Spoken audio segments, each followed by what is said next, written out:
Oxirgi kunlarda tarqalayotgan video haqida munosabat bildirib ketmoqchiman. Birinchi o'rinda YouTube'da ko'rgan videoylarga 99.9% holatda ishonishinglarni tavsiya bermayman. Chunki YouTube'da qancha sizlar video ko'rsanglar, shuncha video egalariga sizlar aslida pul ishlab berasiz. Sizlar ko'rayotgan o'sha vahimali sarlavhalar, o'lib qoldi, tuhmat qildi, urdi, tepdi, voydot mamnaqa bo'pti, voydot mamnaqa bo'pti degan sarlavhalar orqali sizlar kirib ko'rayotgan har bitta videoylar uchun sizlar video qo'ygan egasiga pul ishlab berasizlar. Unaqa YouTuberlar bizga o'xshagan blogerlar yoki bo'lmasam san'at vakillarini biron bir kichkinaroq muammosini olib turib katta qilib yasab ustiga gapma gap qo'shib turib pul ishlash maqsadida videolarni joylashtirishadi. Bu YouTube'dagi blogerlar emas, YouTube'da video joylashtiradigan kanallarga tegishli bo'layotgan gap.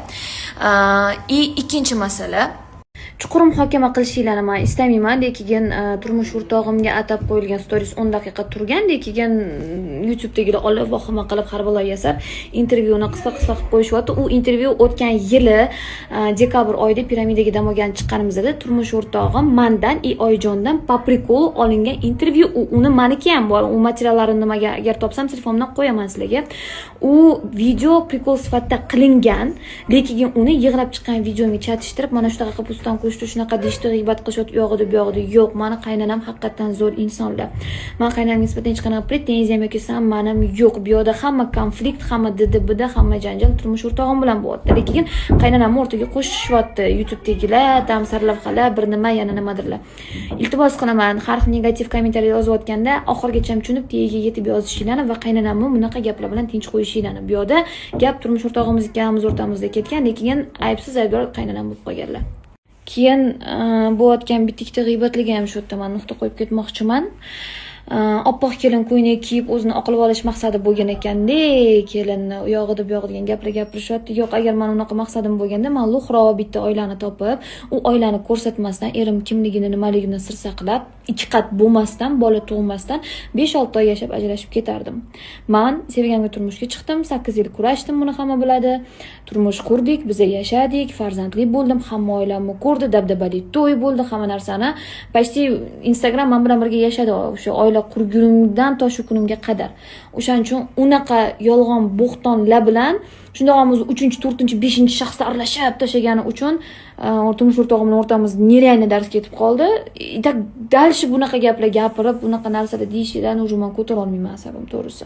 Bunaqa gap gapirmasligidan maslahat berardim. Men oqlash niyatim bo'lganda men boshqacharoq pozitsiya qilgan bo'lar edim. Lekin kim bo'lsa ham shunaqa addushi harakat qilgan ekan bizni ajratishga va maqsadiga shunaqa yetdi. Men o'sha vaqt o'tib yonib turgan olovim pasayib, yaxshilab idrok qilib, hamma narsani puzzledek joylashtirib, kelib shu narsaga men uverin bo'ldim. Tashqi tomondan, bu oilam ichidan emas, men qaynonam ajratadigan ayol emaslar. Tashqi tomondan kimdir addushi harakat qildi ajratishga va o'rtaga ko'rinmas nizolar tushib, er-xotin o'rtasiga shu holat bo'ldi. Men o'z turmush o'rtog'im jizzaki tezligini hamma biladi. Abidna u kulib gapiryapti deb o'ylamayman, ya'ni real abidna menga. Ochig'ini aytaman, bir oydan oshdiki turmush o'rtog'im bilan bitta joyda даже o'tira olmay qoldik, yonma-yon. O'tirsak, itmushudek urushib ketyotgandik. O'zidan o'zi besabab. Bir-birimizni ko'rgimiz ham kelmay qoladi, bir-birimiz bilan yulishib ketardik. Bu puzzle'ni yig'siz asli. Men aytmayman, to что menga oson o'zim shunaqa tutaman deb. Da, menga abidna, da, menga real abidna bu suvchi orqali turmush qurganingizda hamchi, может balki mayli odamlarning gap so'zi uchun yig'laysiz. Men real sevgan insonim bilan ajrashdim. Menga bu oson emas. Men imkon boricha o'zimni tutib, sutim qochib ketmasin, boshqa bo'lmasin turib o'zimni uspokоительный dori ichib, magniy bo'shasi ichib turib o'zimni lёгкость ushlashga harakat qilayotgan odamman bolam uchun. Ishlashga ham majburan, Instagramda o'tiribdi, ey lehko, нет, lehko emas menga. Men ilojim yo'q, sutim qochib ketmasligi kerak. Men universitetim bor, xalq ichida yuradigan odamman. Universitetda o'tirganimda dod solib yig'la olmayman, to'yga chiqaman, yig'lab turib bo'yanib, assalomu alaykum sizga baxtliman turib to'yda boshlovchilik qilib kelaman. Baxtlab 2 yoshga syomkalarga chiqaman, dohodim shu, ishim shu, rasxodim ko'p, bola bilan o'zimman. Menga real oson emas. No, abidni ham yengil deb ayta olmayman. Haqiqatan og'riqli, no chiqib turib og'rig'imni Bu degani o'tirib olib xohlagancha muhokama qilamiz deb turib chapak chalish emas. Voy, shunday yaxshi keliningiz bor, hammani havasga o'tib, bizga ham shunaqa kelin nasib qilsin deb o'tirganlar. Aytadiku sizga. Mana shunaqa kelin, mana keliningiz maqsadi shu ekan deb turib bunaqasiga, qilib turganlar bunaqasiga deb turishibdi. Ularni ham eshitib turibman gap so'zlarini. Zapislar ham kelib turibdi, Xudoga shukr. Kim nima deyotganini bilib o'tiribman. Xafa ham bo'laman, xursand ham bo'laman. O'tirganda voy, sizdan yaxshisi yo'q, Sadoqatxon. Shunaqa zo'r kelinsiz, bizani ham kelinlisiz o'xshasaydi deb turib orqamdan mana aytdik-ku, ana ajab bo'pti, mana shunaqa bo'pti deb turib o'tirganlarni ham ko'ryapman. Mayli, u просто biz san'atkormiz, bizniki xalqi ichida chiqib ketib qoladi, bilintirib qo'yamiz yoki emotsiyada gapirib qo'yamiz.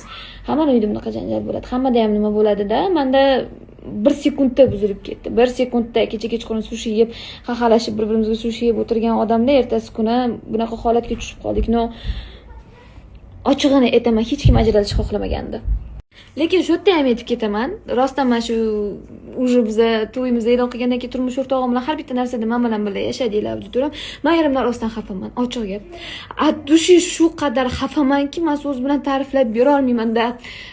Meni sevganim, meni yaxshi ko'rgan insonim, men umrimni hamma jamiki o'zimdagi bor hamma narsamni sarfladim. Men 4 mucham sog'lom, 4 muchasi sog'lom farzandni dunyoga keltirib berdim. Men ortiqcha osilib, ortiqcha hech qanaqa bir nima qilmadim. Men har doim kutgan narsam e'tibor, mehr men ham ayolman-da. Kutgan narsalarim bor. O'zimni ham bo'ldi, bo'lmadi demayman. Yomon yashamaman, yaxshi yashadim, lekin bitta joylarda shunaqa qattiq dilim og'rib, xafa, dilim og'ridigan norozigarchilik emas, real xafa bo'lgan joylarim bor. Bilmayman. Balki bu xafagarchiligim vaqtli o'tgandan keyin pasayar, balki shu holatda qolib ketar, lekin juda ham qattiq xafaman. Shu qadar xafaligimdan bo'ladi. Baxtlilar abidasini SMS yozish, telefonda gaplashishda 100% gaplashishni ham даже xohlamayman. Shu darajada men ichim qattiq xafa. Ular tushunmayaptilar qanaqa xato qilganlarini, tezlikda jahlda gaplar gapirib qo'yganlar. Lekin men shu darajada xafaman. Men ta'riflab bera olmayman. Bu abidan bilasizlarmi, qanaqa abida bo'lib turibdi. Bilmayman, ta'riflab bera olmayman. Bu xafagarchiligim shu darajada bo'lib turganda bu insonni prosta ko'rishni ham xohlamayman. Men juda ham qattiq ozorlandim, juda ham qattiq xafa bo'ldim turmush o'rtog'imdan. Men umuman yetti uxlab tushimga kirmagan ekanman, boshqacha tasavvur qilgan ekanman. Tasavvurimdagi boshqa holat bo'lib qoldi. Men abidam kuchli juda ham. Men o'zlariga bu narsani SMSda, telefonda, boshqada yuzma-yuz ham aytganman. Real Instagram orqali bu narsani o'z xohishim bilan qo'yyapman. Men erimdan xafaligimni bildiryapman. Men уже o'rtada faqat bolamiz bor. Qattiq xafagarchiligimiz bor. Bo'ldi, boshqa hech nima yo'q bu insonga nisbatan menda. Lekin yana bir marta iltimos qilaman, qaynonamni ayblamanglar. Rostdan Oyajon haqiqatan yaxshi insonlar. Oyajonni bu yerda aloqasi yo'q hech nimada. Oyajon prosta hozir bir chekkada bolasi uchun, kelin emas, qizdek qabul qilgan, men uchun, nevarasi uchun kuyib siqilib o'tirgan odamlar bo'ldi. Men prosta abidam juda ham kuchli turmush o'rtog'imga nisbatan rostdan bu Oyajonga, Adajonga вообще gap so'z yo'q, realni aytaman. Meni butun abidam turmush o'rtog'imga nisbatan. Oyajon, Adajon realni xafa bo'lib, siqilib o'tirishibdi har tomonlama. Men ularning ham holatini tushunyapman. Mana shu men ta'riflab bera olmayman-da. Bir kun ichida men erimni tanimay qoldim, bo'ldi. Bir kun ichida, bir soniya ichida men umuman tasavvur qilib kelgan odam emas, umuman boshqa odamni ko'rib shu kvesasida endi xafa bo'lganim uchun shu xafagarchiligim rostdan qo'yib yubormayapti. Oradan necha kun o'tib, bo'lsa men birinchi qadam tashlashdan, uzr so'rashdan, qaytib borishdan hech qachon ozorlanib yoki g'ururim sinib qoladigan odam emasman. Настолько xafaligimdan prosta qochib ketgim kelyapti. Topolmasa deb meni hech kim hech qatdan o'sha yerda men bolam bilan o'tirsam, o'zim ishimga chiqib kelsam, o'zim hayotimni davom ettirsam deb prosta xafaligimdan 100% kelgim kelmayapti. Bu men tushuntirib bera olmayman. Yaxshi ko'rib turib xafa bo'lish, yaxshi ko'rgan inson. Men bilmayman, ta'riflab bera olmayman bu tuyg'un qanaqaligini. Juda ham qattiq men xafaman. Balki keragidan ortiq yaxshi ko'rib yordimmi, balki keragidan ortiq ko'p narsa kutib yordimmi, bilmayman. Men juda ham qattiq sevgan insondan xafaman. Уже sevgan insonim demayman, yaxshi ko'rganim demayman. Bolamni otasidan realni xafaman men. Men kutmagan va men tanimagan, bilmagan ekanman deb qoldim oxirgi mana shu 10 kundan buyon bu insonni. просто lishniy gaplar ko'payyapti. Har xil narsalar internetda tarqalayotgani uchun o'zimni profilimda, o'zimdan ko'rganinglarga ishoninglar, o'zimni profilimda boshqa joyda chiqarilgan sarlavhalar, boshqa profildagi bir balo gaplar, ustidan berilgan ozvuchkalar, diktafonni ishonmanglar. Men o'zimni profilimda o'zim gapirgan gapga ishoninglar. Qolgan profilda pul ishlash maqsadida reklama tortish yoki YouTubedan o'sha monetizatsiya orqali pul ishlash maqsadida ham har xil sarlavha bilan narsa chiqarishadi. Amalan shuncha payt yashab keldinglar shu oilani ichida birgalikda, shuning uchun ham men sizlarga o'zim bu narsani murojaat bilan chiqib aytib berdim. Atak bu so'y sochgandan keyin hayotim yana o'g'lim, men, ota-onam davom etadi. O'sha ishim, o'sha vaynim, o'sha bloger masqaraboz yo'q deb tashlashdi oxiriga kelganda sal uzoqroq qarindoshlar. O'sha masqarabozligimda, o'sha to'ychiligimda, o'sha otarchiligimda men davom etaman. O'shaning uchun shu yagona iltimosim sizlardan menga bo'ladigan podдержка. Oyijon haqiqatan qattiq his qilib qolganlar, aybsiz aybdor bo'lib, o'tdagi 3-shaxsda gapirgan gapim, erimga nisbatan gapirgan gapimni oyijonga to'ntarib qo'yishgan YouTube вообще ag'darib tashadi hamma joyi. Voy mana intervyu qilibdi deb bo'lmagan narsaga mayli, ularga o'zlariga kifoya qilsin. Просто yagona iltimosim podдержкаlar menga. Oyijonga negativ yozganlar ko'p, oyijonga direktiga har xil gaplar yozgansizlar.